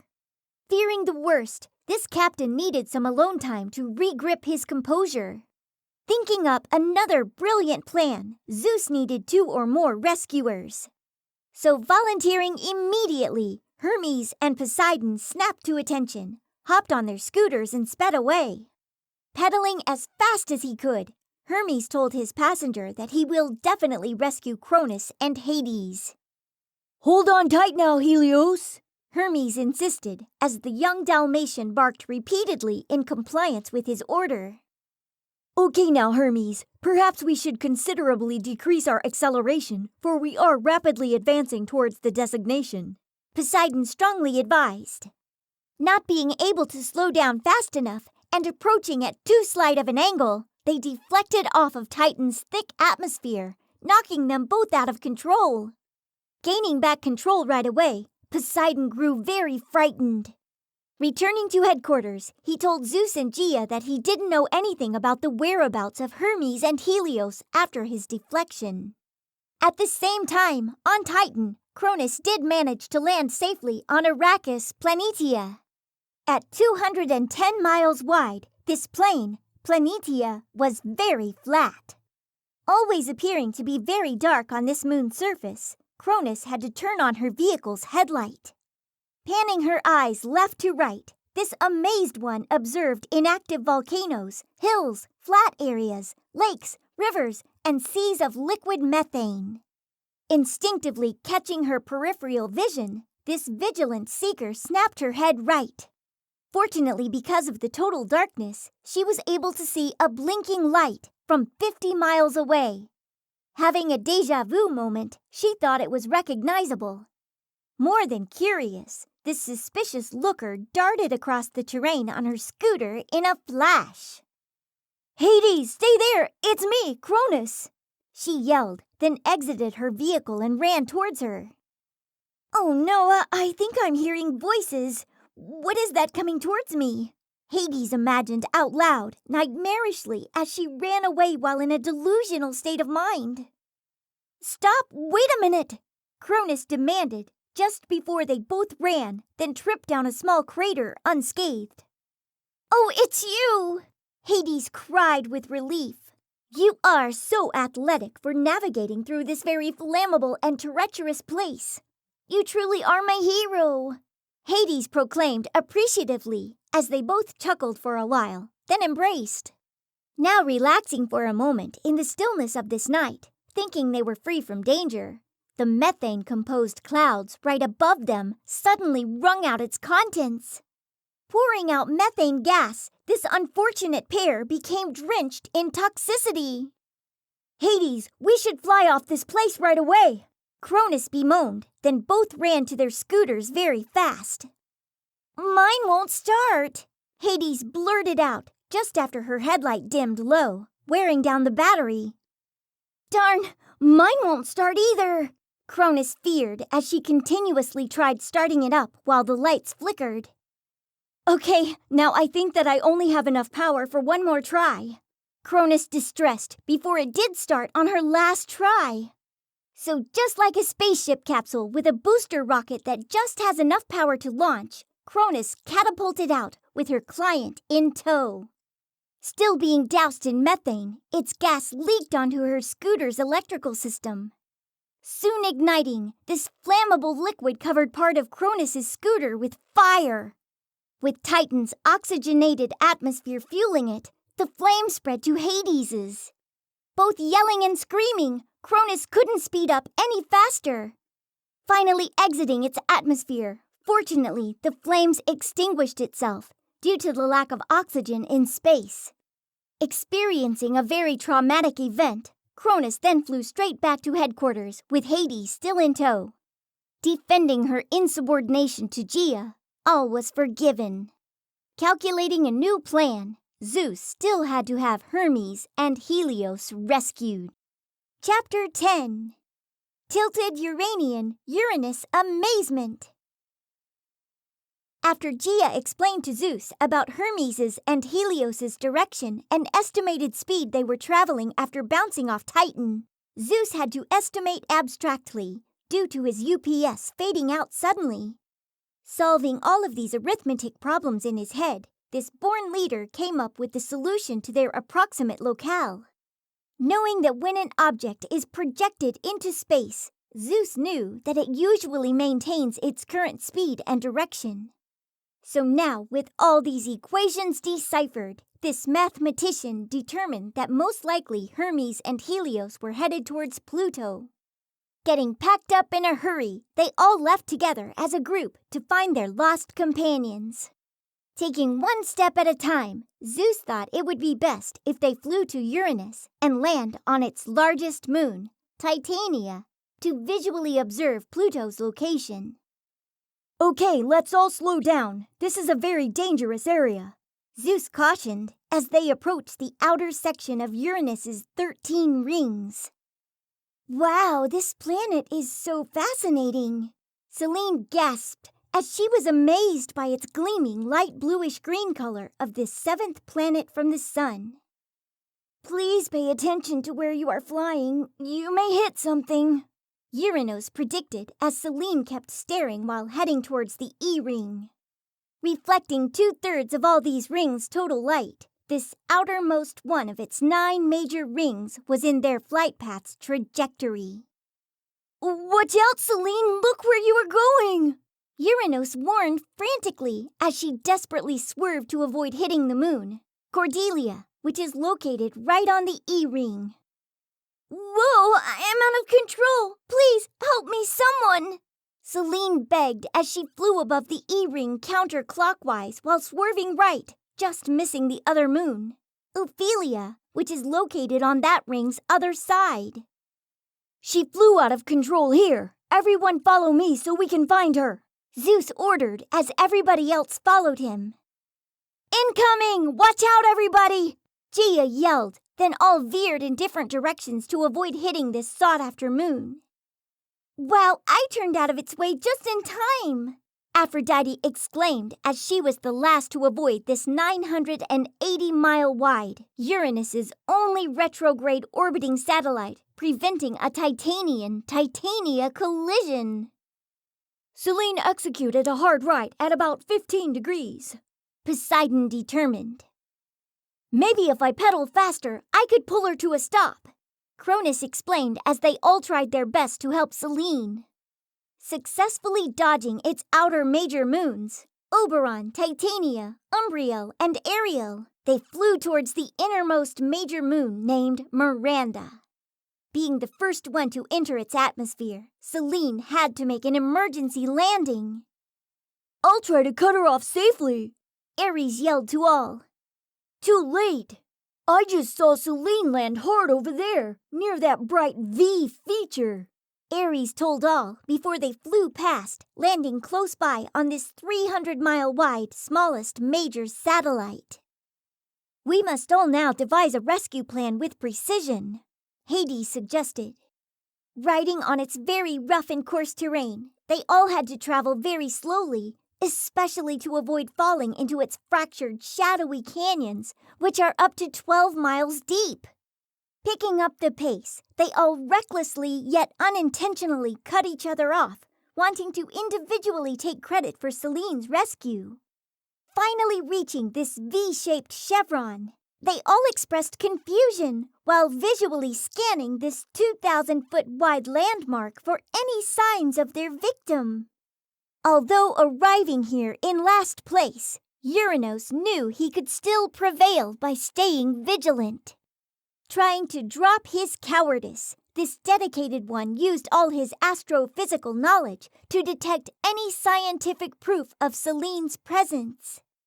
So staring at the V for a while, this amateur detective started getting chills. Slowly scrolling down the indent with his eyes, he followed where the letter was pointing to. Looking about 20 degrees west, this suspicious one got an eerie feeling. With his heart beating very fast, he then proceeded to the Alonso crater very rapidly in a mesmerized state of mind. Baffled by Uranus's odd behavior, all the others secretly followed this suspicious one out afar. After quietly trailing this spied-upon one for about 50 miles, these pursuers became less skeptic, then congregated around him at the 15-mile-wide hole. With Uranus shockingly pointing at Selene's scooter, premonition came true, traumatizing everyone. Okay, everyone, let's all rescue Selene. Uranus officiated as he informally took charge. Let's grab some rope and look down this crater, Aphrodite added as they prepared for their task. There she is! Cronus pointed out and yelled after hearing this martyr's cry for help. Everyone follow me! Uranus demanded as they ran behind him a quarter-mile to the rescue site. Everyone hold on to the rope! Uranus instructed as he tied it around his waist, then lowered himself down to save her. Hurry up, Uranus! The rope is breaking!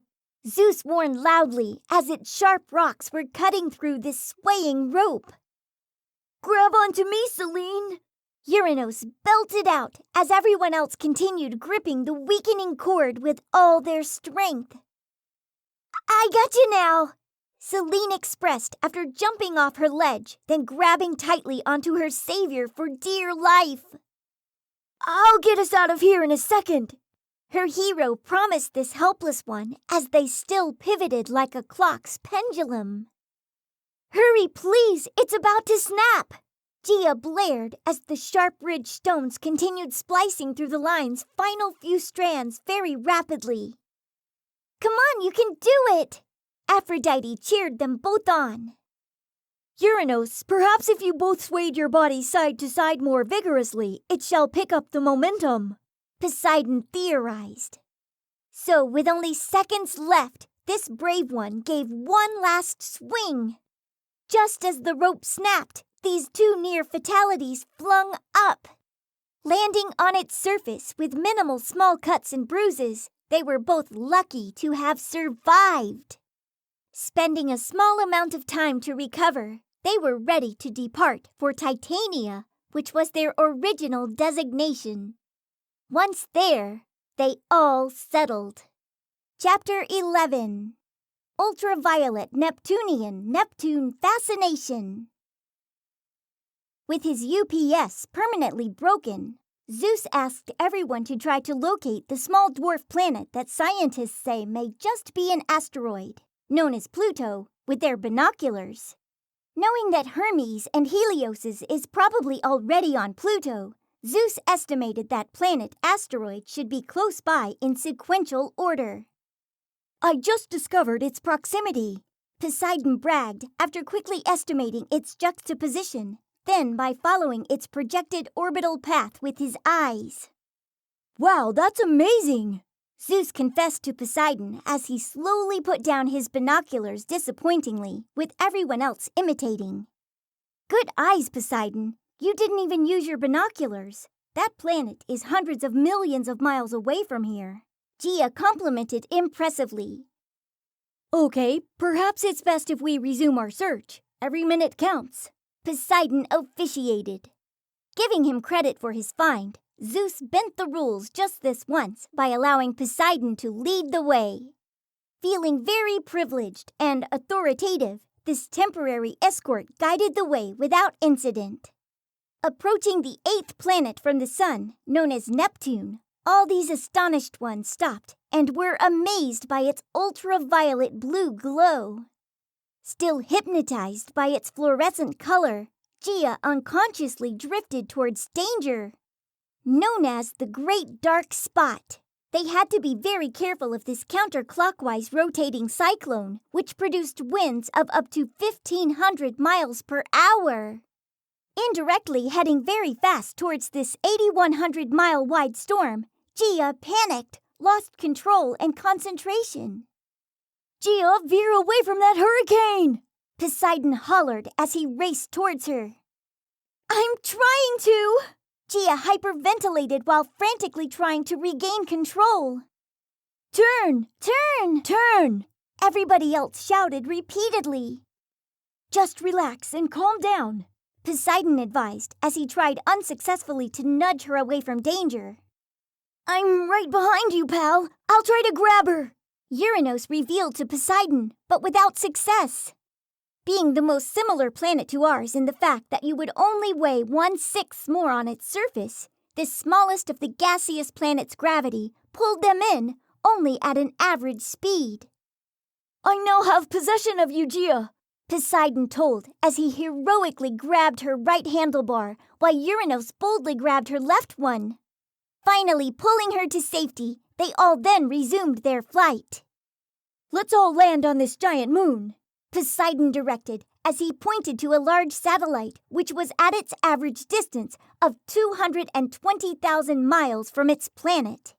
Dodging while passively observing most of its 13 moons, they prepared to land on this Neptunian Neptune moon.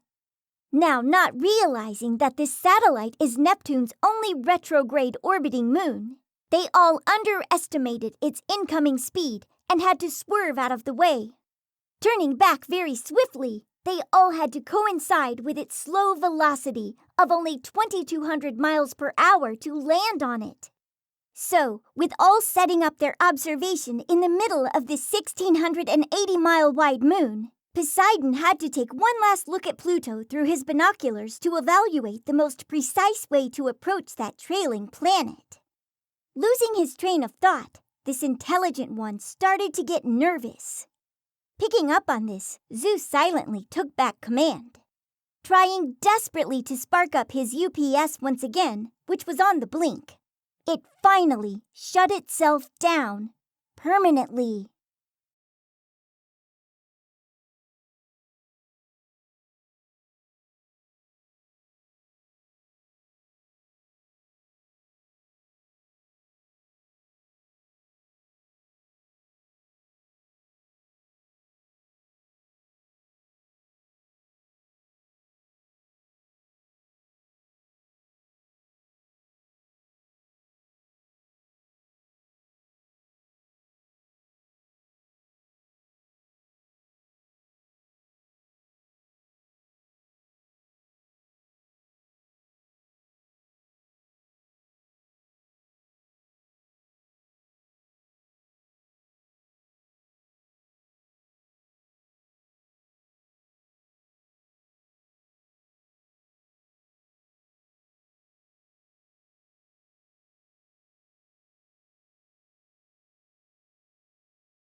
Chapter 12. Icy Plutonian Pluto Avalanche. Flying very fast for over 1 billion miles so far, they safely arrived close to this ninth and final planet/asteroid from the Sun. Slowing down substantially, they cautiously headed towards our smallest planet/asteroid. True to Hades's premonition, this approximate 100-mile-wide outermost moon, named Hydra, roared in front of them, nearly causing another collision. With only 13,000 more miles to reach their destination, they had to carefully dodge its remaining 3 moons. P4, Nyx, and Charon. Realizing from past estimations that the planets have a slower orbital velocity the further they are away from its sun, she advised them to approach even slower. Finally arriving very safely, Hades decided to have them head towards the north section of this coldest planet. Revolving at only 10,500 miles per hour, this slowest orbiting planet had to be approached very carefully.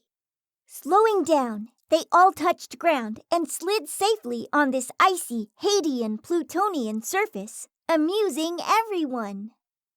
I think we should explore this planet/asteroid individually to find Hermes and Helios, then meet back here periodically with updates. Hades strongly suggested. I do presume that shall be the most elaborate plan, Poseidon pronounced. I concur, Gia added. Sounds like a good idea, Zeus opined. Knowing what they had to do, these venturers set out. Flying solo each, they flew low, slow, and vigilantly. At only 1/150th of the volume of Earth, these seekers thought it would be an easy job. In a short while, seeing Hades flying over, Helios barked profusely. Realizing what his dog was doing, Hermes quickly threw up ice in front of Hades to capture her attention. Seeing this, she approached them, yelling at her not to land because of their dire situation that he and Helios were in. She told them she'd go back and get everyone else to help out. So meeting back at their agreed time and location, Hades told them all about her find.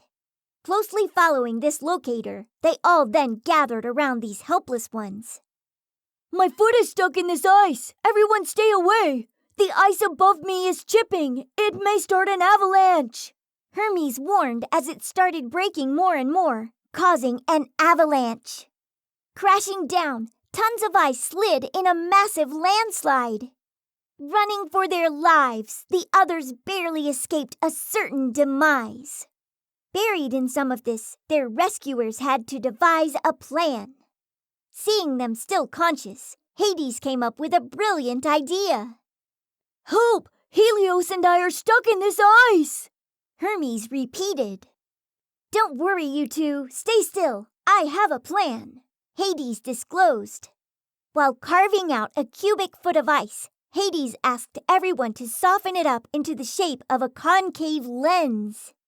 Using their bare hands, they molded the frozen water. Finishing it, they aimed this primitive magnifier between the sun and the ice that was holding them trapped. Softening it up slowly, these trapped ones freed themselves.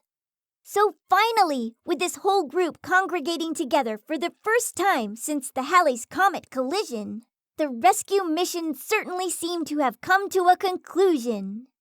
Now, after having a celebratory mini-reunion, these cheerful classmates knew they had to get back to serious business. Being at its aphelion, furthest distance from the sun, this planet was almost 4.6 billion miles away. Having a bad feeling that it was so far away, appearing so tiny. Hades feared that most likely there would be a solar eclipse when a planet's moon orbits in front of its sun. Even though all their batteries weren't too low, this still reigning boss suggested they hop into Charon to fully recharge them. Cruising over only 12,000 miles, they completed that duty on the sunny side of this 750-mile-wide satellite. So after that simple assignment, Zeus and Gia had a very important speech to orate. It is really good that we are all finally back together again after all these search and rescue missions. Zeus gloated with much gratitude. Yes, our mission is now complete, Gia officially confirmed. We would like to thank you all for participating in this project, but especially for your bravery by rescuing each other. Zeus appreciated with gratitude. Okay, we will now be heading over to the Red Planet for band practice. I chose that place randomly, Gia informed joyfully as her apprentices bursted out in cheer. Immediately packing up, then taking off, these happy artists were very excited. Still very proud of her, Zeus once again allowed Hades to guide them all to Mars. Performing their music, singing, and playing their instruments, they had hours of fun with this much-deserved entertainment. Unfortunately, coming to a closing, this social event concluded. Knowing that all good times come to an end, these musicians knew they had to carry on. Taking back their command, Zeus and Gia escorted these socialites back to the old headquarters at our North Pole. Because his UPS wasn't working, this brilliant astrophysicist had to look up to the stars to navigate his way back home. Known as celestial navigation, this stargazer started to observe the night sky. Looking straight up, Zeus used the Big Dipper as a landmark. Following the last two stars, pointers, from its pot, this intelligent cosmologist followed it up about 34 degrees with his eyes. Viewing this with amazement, Zeus felt that everybody will finally be brought back home safely. Almost forgetting, he had to readjust his scholar's governors to exceed light speed. So after a very long and dangerous adventure, they all packed up one last time, then finally left this very mysterious solar system and flew back home. Chapter 13. Ceremonial Planetary Planets Dedications. Feeling very relieved from the dangers left behind them, they felt safe. Traveling faster than the speed of light, these braggarts exaggerated about their recent adventures. I will definitely tell the superiors about our new findings on this recently discovered solar system, Zeus promised them all. Yes, and you all were very obedient and tried your best as a group, Gia praised.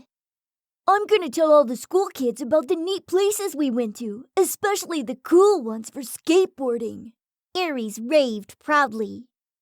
This trip was so much fun, yet a little messy, but I'm gonna tell them about how much fun we had. Aphrodite glowed slightly. Luckily, we all mostly put on a courageous act, Uranus braved. I know, especially when it became very scary out there, Selene laughed. Maybe the best part of this probe was its physical fitness, Hermes exercised verbally. Definitely, it was also a very well cardiovascular routine, Cronus emulated alike. Apparently, this reconnaissance mission should be acknowledged by its astrophysical facts and figures, Poseidon conceived specifically. But of course, and also from our own hypotheses and conclusions, Hades completed, as Helios barked with longevity, agreeing with everyone's comments. Slowing down, they were almost home. Maneuvering around its outer moon, Polaris B, then by its inner moon, Polaris AB, they arrived at the Cepheid variable star they call home. Entering the inside where they live, they were homesick, so they all rushed to their families. Hearing of their safe arrival, their leader soon set up a function in their honor at their school's auditorium with many in attendance. Honorees, distinguished guests, parents, and students, it is my privilege to honor these 10 adventurous, very brave students and a courageous Dalmatian puppy for their great accomplishments for having discovered, explored, and examined a new solar system in our Milky Way galaxy. It is with great distinction that I now award them. All you honorees may now come forward to receive your trophies. This honorer instructed. Lining up on stage in specific order with their backs toward the audience, facing King Zeus, they all stood and waited patiently while still very excited. Walking over towards his first dedicatee, this dedicator had a big grin on his face. Laughing hysterically with Helios, everyone thought it was so hilarious to present a dog with such an award. Still very amused, King Zeus gave his dedication while holding the trophy in honor of his first recipient. Trying to hold their laugh, they all still heard the king's speech. Helios, my loyal pet, I proudly present to you this trophy for your courage by saving Aphrodite from that burning yellow star. I now give it the name Sun, named after you. This dedicator honored humorously. Roo, roo. Helios barked loudly as to accept this honor with pride, while everyone else continued laughing hysterically, then cheering for this fearless pup as the king moved right to his next recipient. Hermes, for using your athleticism, especially to save your own sister Cronus. I now name that first planet from its sun, Mercury, in honor of you. This ruler nobly devoted. Thank you, sir. I am honored. I work on physical fitness every day, Hermes admitted. Good afternoon, honey. The king kindly greeted her. I name the next planet, Venus, after you, for putting down your vanity, getting down and dirty while studying that second planet, but especially for saving all the others from its volcano. Congratulations, young lady. Thank you, King. That has taught me to put down my narcissism and to humble myself when needed, Aphrodite admitted. Sliding to his right again, as for every awardee, this officiator commended his next receiver. As for you, Gia, for studying that solar system's third planet from its sun, taking charge of its rescue by helping Aphrodite to save Uranus in the sinking sand, and by saving Ares, Aphrodite, and again Uranus from that tidal wave. I name that third aquatic planet, Earth, after you. I am so proud of you, Gia, my daughter. Her dad delighted as he teared up and gave his only daughter a very tight embrace. Thank you, Father. I always try to make you proud of me. Gia sobbed. Ares, you former vain student. It is my privilege to name this fourth planet, Mars, in honor of you, for also dropping your arrogance and saving Poseidon by performing CPR, regardless of your own personal safety. The king declared. I am deeply honored, sir. Ares humbled, short and to the point, as this king resumed his commitment. Zeus, what can I say? Despite your imperfect mission, you are being congratulated with your great discovery, leadership, teachings, and heroism. This dedication is by far the greatest honor in my life. It is absolutely my privilege to personally present you with this magnificent trophy, and to name its largest planet, Jupiter, in honor of you, my son. King Zeus delivered with much pride and joy. I am deeply honored, yet humbled. I also try my best to please you, Father. Zeus's only son whimpered as he held tightly onto his trophy with pride, then gave a firm handshake to his dad. After interacting a little longer, he knew it was time to move this mission along. Cronus, our most physically fit female student, for your athletic skills in saving Hades, I now name its sixth planet, Saturn, after you.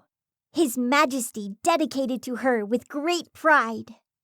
With much appreciation, it is my greatest privilege to receive such an award, Cronus praised. Uranus, you have certainly come a long way by deleting your pessimism and cowardice. You proved your courage to us all. So for that, and by saving Selene on the seventh planet, I now name it Uranus, in honor of your bravery. This leader proudly quoted.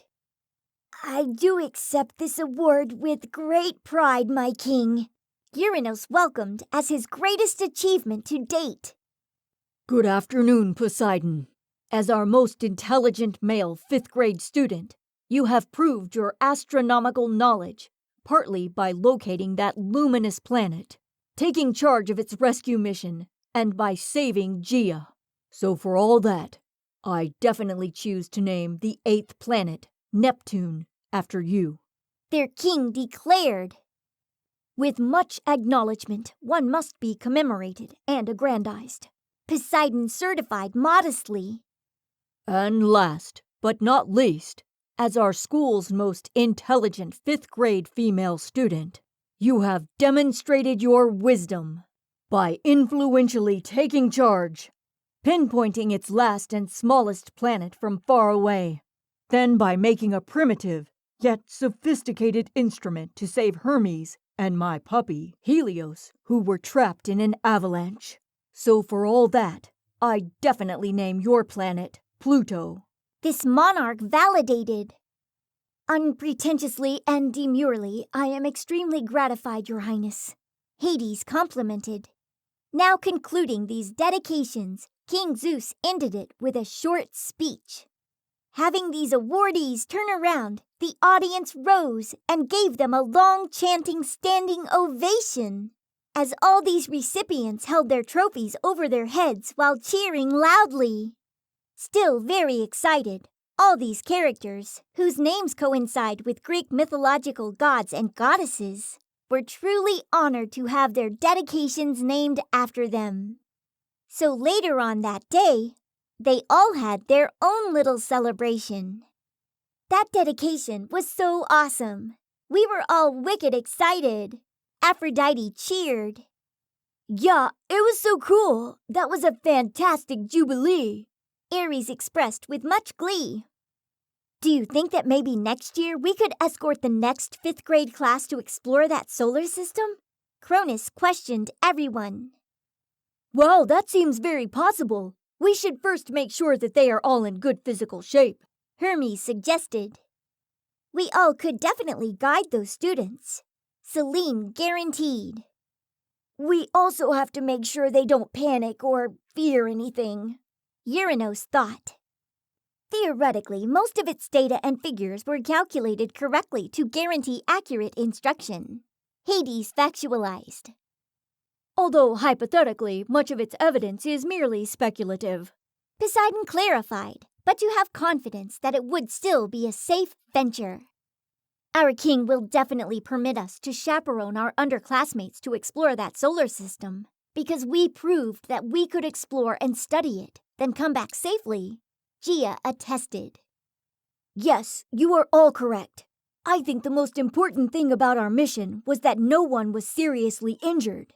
We all helped each other, rescued us all when we needed, and worked together as a group to study, examine, and explore that solar system. We were all thankful for being congratulated by our superiors, teachers, students, and classmates. Gaia and I would like to especially thank all of you 8 astronomy classmates very much for your eager participation. Zeus deeply praised with much empathy as they all hurried to give an emotional group hug. So a little while later, given permission in the future to guide and explore, Zeus and this group often escorted future 5th grade astronomy students to our solar system and other locations of the universe. Continuing their frequent space travels, they all learned how important exploration really is. This has been Star Kids Solar System Exploration. Written by John Harrington. Narrated by Stephanie Quinn. Copyright 2011 by John Harrington. Production copyright 2018 by John Harrington.